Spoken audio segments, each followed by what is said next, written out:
welcome to another episode of the Condo Makeover series. And for today's video, I'm super excited since I am finally gonna do the kitchen makeover on a budget. Today, my sister's gonna come over as well, so I have to clean the condo. As you guys can see, hindi ko lang kung napansin nyo, may mga boxes pa dito sa side na to.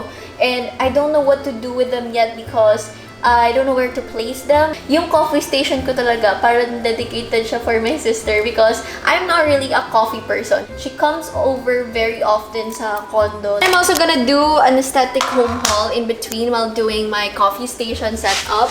But for now, let us backtrack a bit and I'll show you guys the makeover that I did for the kitchen. Let's go.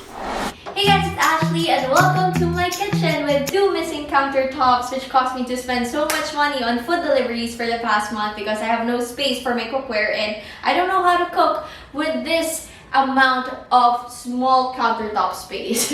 Anyway, for today's video, I am going to continue to transform this kitchen because originally it looked like this. It had like hardwood brown cupboards or kitchen cabinets and the silver ref, which is so not me. It doesn't scream Ashley at all.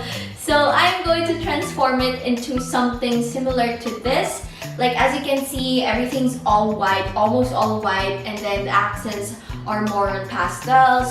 So that's what I've been envisioning for this space. And honestly, I feel like the kitchen is my most favorite part in this whole condo or apartment. I already changed the kitchen cabinets. Some part lang talaga yung pinapalitan ko, guys, and then the original one remained already. So my dilemma here is to cover the brown parts. And I'm going to cover it with a contact paper. So the materials that I'll be needing for this DIY is number 1, contact paper. And I also got this one from Shopee. The ones available na parang popular sa Shopee were always kind of like a hit or miss. And I already tried this DIY before from my past condo and I always tend to fail because na-realize ko you really have to spend more amount of money to buy the good quality materials so that hindi ka na paulit-ulit and sayang lang yung effort, yung time, and also yung money. So I decided to pick up this pricier contact paper and it's so worth it. It's glossy and it's water and stain proof too. And scissors and also this X-Acto knife. You can buy this from National Bookstore or you can buy it online. This is also called as the precision knife if I'm not mistaken. So basically, it will make your life easier for this DIY. This one is so handy if you always do DIY or creative stuff. And then I'm also gonna add these faux bricks to add texture in the kitchen so it's not boring at all. I'm gonna use this as my backsplash. So we're gonna do a lot of sticking today. So let's go. So first step is cleaning my surroundings and also wiping the countertop and every nook and cranny. I'll stick on the contact paper. Good thing the contact paper came with these lines already since I don't even know how to cut straight. But anyway, I cut some ample amount of contact paper for the countertop only. And then here's a technique I'll share to you guys, most especially for beginners, since it actually took me 3 tries to figure out this technique that worked for me. So what I did is I lay it flat first and then I peel off the paper slowly but surely. Like I peel off the paper every 1 or 2 inches lang and then I use my card to get rid of the bubbles and make the finish perfect. And then I go on and on, peel off the paper about 1 to 2 inches and then get rid of the bubbles, repeat. Honestly guys, I am such an impatient person, but at the same time, I love to do tasks like this, yung mga paulit-ulit, and it takes so much time and effort. But I know it's ironic, but it gives me such a different level of satisfaction and it teaches me so much patience and I love it. And the difficult part sa process na to was the sink, since I had to cut some parts using the X-Acto knife. So, super napadali talaga yung life ko because of this tool.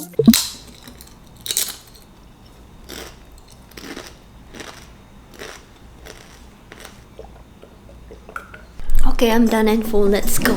And then, it was time to do it on the bottom part of the cupboard. I repeated the whole process and here's some ASMR moment for y'all.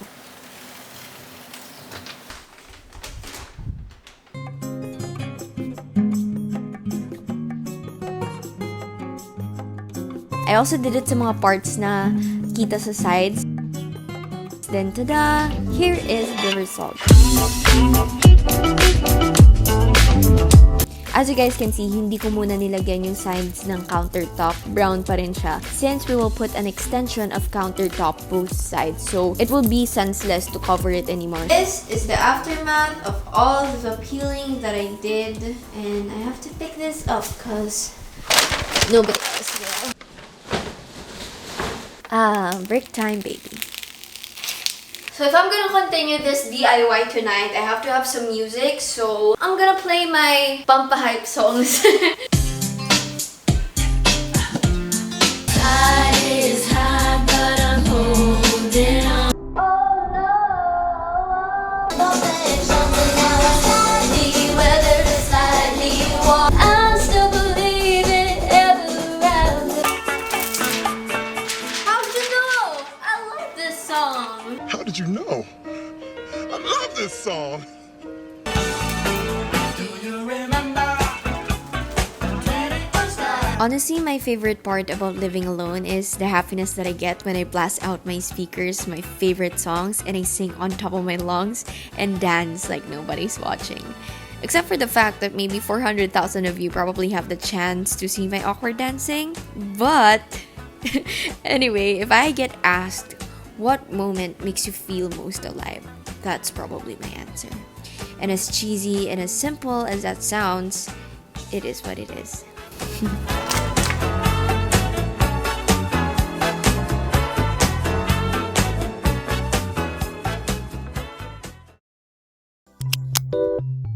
So finally, it's present Ashley talking to you guys again. But anyway, if you're wondering if ganito ba lagi yung setup ng condo, no, I only do the setup whenever I film YouTube videos, for example, yung mga hauls, whenever I take photos, because later on, my sister will come and she'll help me take photos for guests. But now, I have to fix my coffee station as promised. So this is like a mixture of my old stuff and new stuff, and I'm gonna put them over there.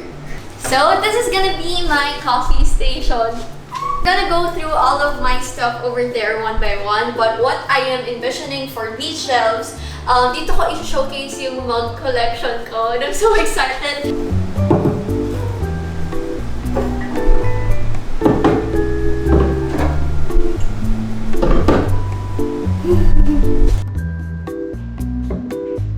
Bagay ba?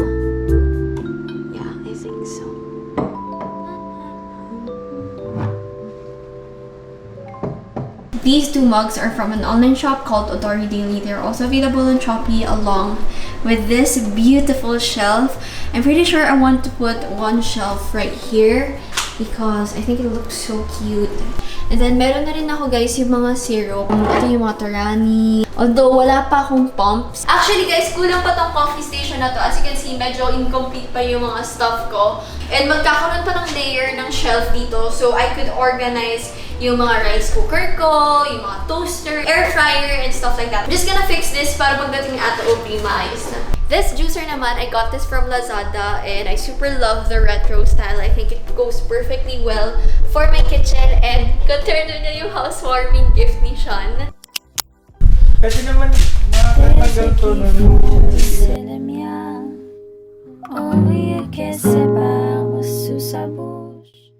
Unboxing! So, this is Sean's housewarming gift.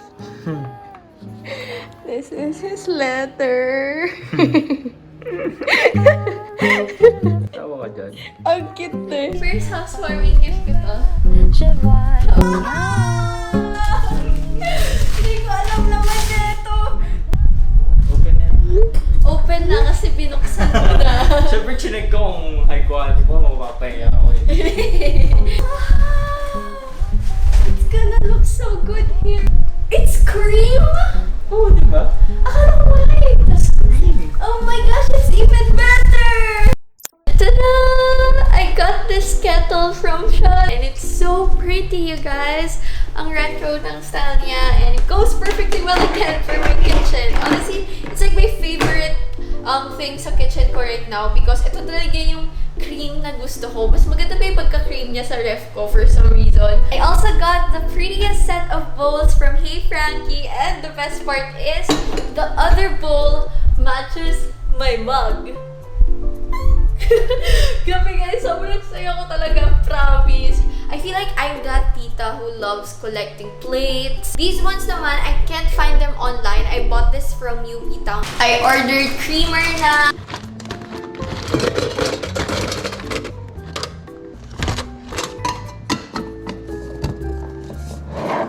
Pretty coasters from Speckled Studio PH.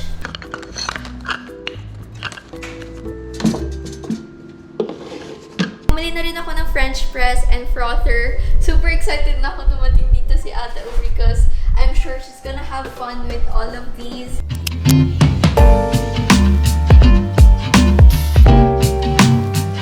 So for cleaning, I use the Red Key F10 vacuum that has a smart dust sensor and it has 5 suction levels to improve cleaning efficiency and runtime. It's wireless and you can deep clean the house with 1 full charge and 1 hour long runtime. Besides its lightweight rollers, it has dust refracting lights to help see blind spots and a 3-layer filtration. It also has 1 button dust dumping feature which makes it so easy to be emptied. And the best part is, it is far from the traditional vacuums na you have to bend over and get down to clean under the couch, bed, or table. You just have to press it and it will fold. Simple as that. Leaving a link below if you want to get the Red Key F10 as well. You guys, she's finally here! Welcome to Aubrey's Cafe! Wow! It's nice. It's nice. We can see your face. Wait, mag-sanitize ka muna. Temperature po. Oh, this is cute. Yeah. Okay. Give yan ni Shan. Give yan ni Shan. Oh, TY siya. That's all for you. Well, thank you. Hindi ko gagamit yung mga syrup kasi wala pa akong pump. Kinuha ko sa bahay. Hindi na ako from you. Okay. You are my own hell. I won't let you out my sight, 'cause then I would have Oh, she made a mess. We made a mess. My beautiful rug. your beauty in my eyes. Tiptoe nose down, 'cause Okay, so we taste it na. Yeah. Okay. This is so sweet.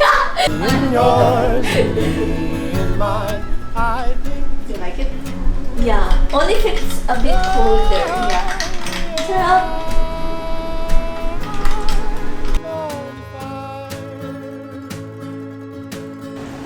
I don't have rings.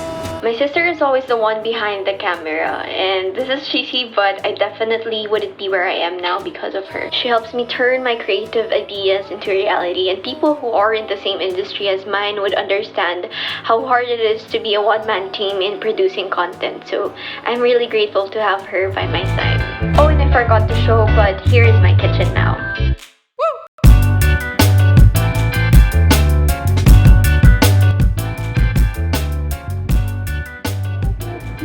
Listen to my girl.